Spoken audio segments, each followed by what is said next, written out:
Welcome back to Let's Play Sonic Lost World. Last time we finished up Lava Mountain with Zone 4, beat Eggman because of course he was the final boss, and this time we're going to be moving on to something that unlocked in the post-credits. The Hidden World, which is absolutely insane. Look at all these colors, it's so pretty. Considering the logistics of the Lost Hex and how it came out of nowhere and how it has no real canon reason for existing, this type of area being in it really doesn't rub me the wrong way. It kind of fits pretty well. But anyway, as you can see, this is the last area we're going to need to unlock with animals. This is it. It only takes 7,000 animals to play every single level in the Sonic Lost World base game. And post-game, what am I even talking about? Base game? Base game was like 5,000 animals. This doesn't take that many.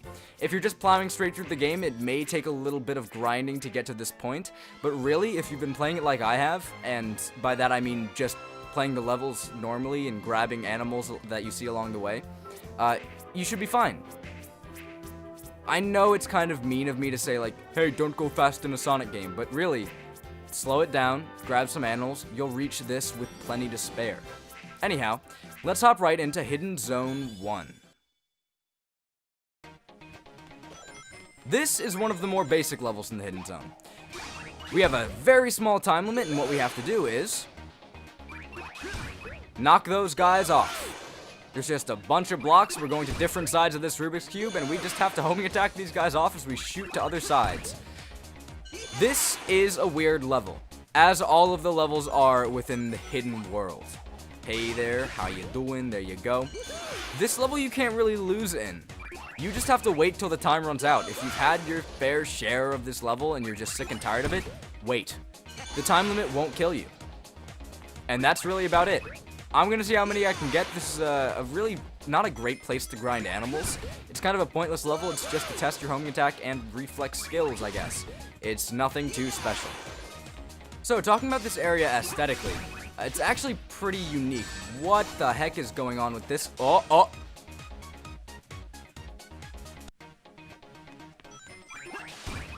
What? What happened there? What was that? Okay, I didn't even know it was possible to die on this level, but I guess it is. Wow, okay. I was expecting my bounce to do something, but no, I just got stuck on the block as he was spinning around. Okay. But something to talk about that I was also bringing up on the actual, the level map, was that this is a very unique area visually. And a lot of other areas in this game can be considered visually unique for Sonic. But this is really, really unique. And it's pretty cool because of that. I actually think it's one of the more interesting areas. It's just really colorful, really vibrant, and I like it because of that. There's also this really cool background with a bunch of wires for some reason, I guess, enclosing the Rubik's Cube. I don't know. I'm gonna wait this one out, though, because I'm kinda done with this level. After that death, it kinda left a little bit of a sour taste in my mouth. It's not too hard, though. You can grind animals here if you have a lot of patience, but it takes a long time, and it's really not worth it.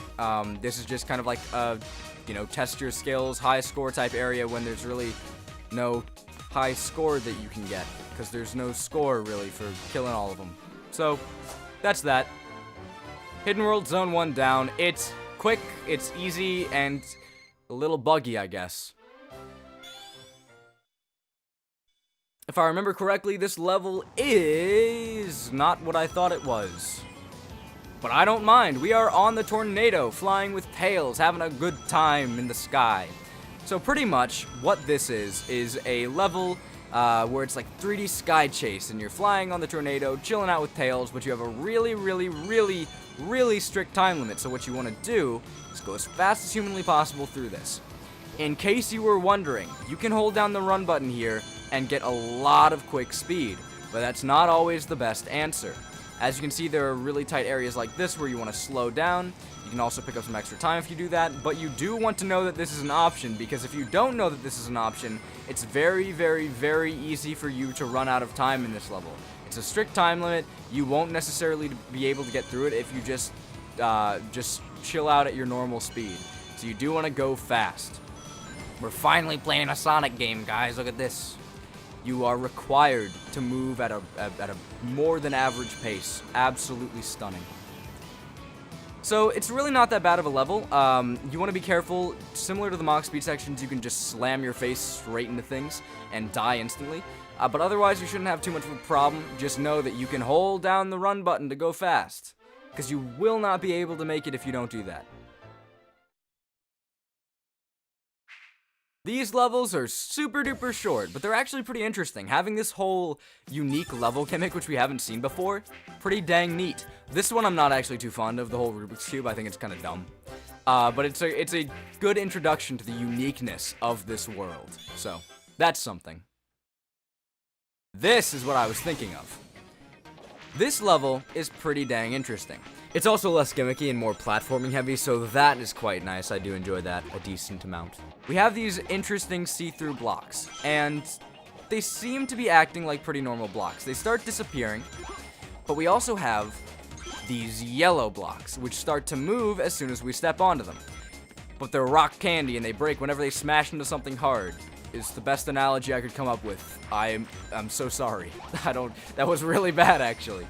But you just have to platform around this, be careful, move faster than average to make sure you don't fall into the bottomless pit, and make sure that you're not being a dingus and staying on the yellow stuff for too long, because yellow is bad, I guess. This is where the level starts getting a little bit more interesting, and we have a bunch of yellow things moving. We have to platform, be careful. I think there's something over here. Yep, okay. I knew it. I wanted to check it out. But yeah, you just have to be careful, make sure that you are moving at a better than moderate pace, and the rest of it is just generic, general well, I don't want to say generic, but just general platforming. It's a lot of fun. I guess you could say it's kind of generic, but I think because of that, it feels pretty fun. Something I said earlier in this playthrough was that I kind of wish that Sonic was just allowed to be Sonic more often, and, you know, Sega didn't feel like they needed to throw in random gimmicks all over the place to make this gameplay seem interesting. And I think that this is a perfect example of just letting Sonic be Sonic. Look at me, I'm moving fast, doing platforming, having a good time as Sonic the Hedgehog. Not as a snowball, not as anything else, and I think that's what makes this level a lot of fun to me. There's also a decent amount of animal capsules. This is already seeming, well, hold on now. I was gonna say it's already seemed to be a bit more lucrative than the first level in this area, but actually it's really not. There's a really good place for grinding animals if you want to get up to the 7,000 limit, or the 7,000 requirements. I don't know why I said limit. Whoopsies. So I'll talk about that later, but we're not going to go over that in this episode. And we haven't seen it yet, so you can probably figure out where that lies. Hint, hint, it's in the void, which I just forcefully shoved Sonic into. Now, you could be cool, and you could go onto all of this blue stuff, go super speedy Sonic, and just grab all these rings, but you can also just hang out on the middle of this. There's no penalty for doing that. There's no roadblocks that may inhibit you from doing that. You are just fine doing it. This is a ring, which is a little bit harder to get than all of the other ones we've seen before. Goes over here, and I think, yes sirree, I remember this one. There we go. There are no red rings here, by the way, so there's just a bunch of rings that it gives you, which is pretty nice.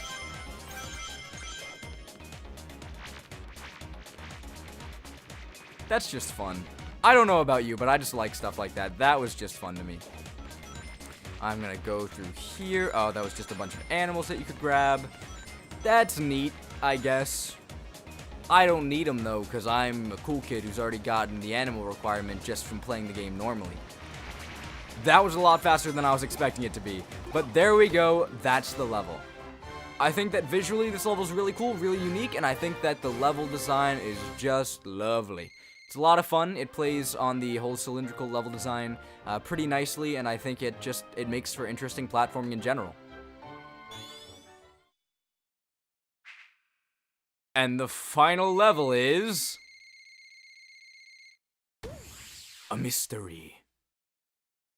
Also, something I do like is that the hidden world actually hides the levels before you do them. This is pretty obvious, and you've been seeing it throughout this whole episode so far, but it's kind of neat. I like it. I think it's cute how you don't know what's coming up until, well, you see it with your own eyes. Welcome to something weird. This is like nothing we've seen before. We have an auto-scrolling level where you run around these little spheres that are filled with spike balls and fuzzy Pac-Man, and you press the jump button to bounce off of them. These guys will chase you, and you just have to try your best to not die. That's really about it. You can shoot yourself a bit too far. I think I got really lucky with that. You aren't always saved when you shoot yourself far into the distance. So if you go too high up, you go too far to the right, too far to the left, too far down, you can die. So be careful about that. You do want to wait. These weird little fuzzy Pac-Man people can die because I sound like a really old like mom who's like, oh, you and your video games and your Pac-Man people. But I literally don't know what to call these things. They are absolutely horrifying, and I'm pretty sure there's no legitimate name for them out there, to my knowledge. Oh yeah, by the way, those spike balls can hurt you. They're spiky, and they're balls, so be careful about that. I feel like that should be pretty obvious, but you can do dumb stuff like me and get them into really bad positions for yourself. So, just keep that in mind. This is really bad because it's legitimately following me and it's making things harder. There we go. Oh. I was gonna say thank you to those green blocks. And as you see, there's no checkpoint. This level is actually pretty tough, but I think it's tough for the wrong reason. I've talked about this before, and I'll bring it up again.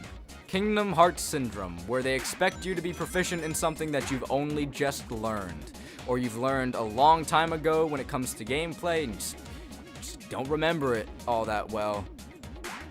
In my case, at least. I don't know, maybe I'm weird. Okay, let's talk about why people don't like this level, and why I don't like this level. I've already brought up the whole Kingdom Hearts thing, yada yada, ooh, it expects you to do something you haven't done before, etc. But also, this is your final reward. This is the last bit of post-game content outside of the Mario DLC levels and the Nights in the Dream DLC level, which I don't know if I'm going to be showing that off just yet. Mayhaps, maybe. But anyway, the point is, this is a reward for getting 7,000 animals, which some people went and grinded to do. Some people grinded for that. This is their reward. Something which isn't pure platforming, something which isn't even really that interesting of a concept, it's just annoying. This level is not that fun. I think that this level, especially because it has no checkpoints, is incredibly tedious and probably one of the worst levels in the game. Guess what? This level sucks, dude. All of that combined with the fact that why is Sonic doing that? I guess it's also glitchy as well, that's something extra.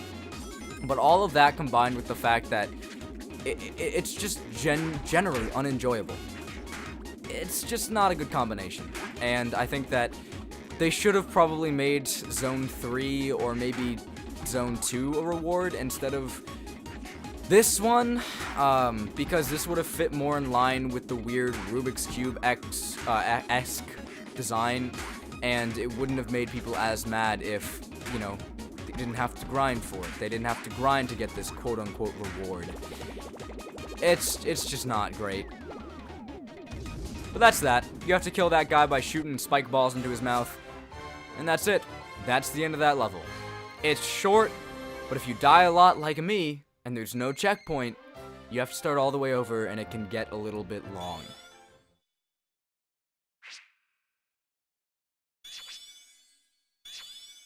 Helicopters.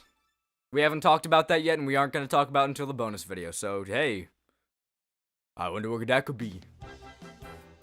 But that's it. That is everything in the hidden world. The only things we have left are talking about all of the different modes for the specific levels that you can do. So what Miiverse functionality was, the settings, I guess, time trials, all of that. But we also have these guys to go through. So next time on Let's Play The Legend of Zelda. Oh my god, I saw this and read The Legend of Zelda in my mind, and I was like, we're doing Wind Waker again. No, next time on Let's Play Sonic Lost World, we will hop into, I guess, The Legend of Zelda, and also a little bit of Yoshi's Island. But again, that's for next time. Until then.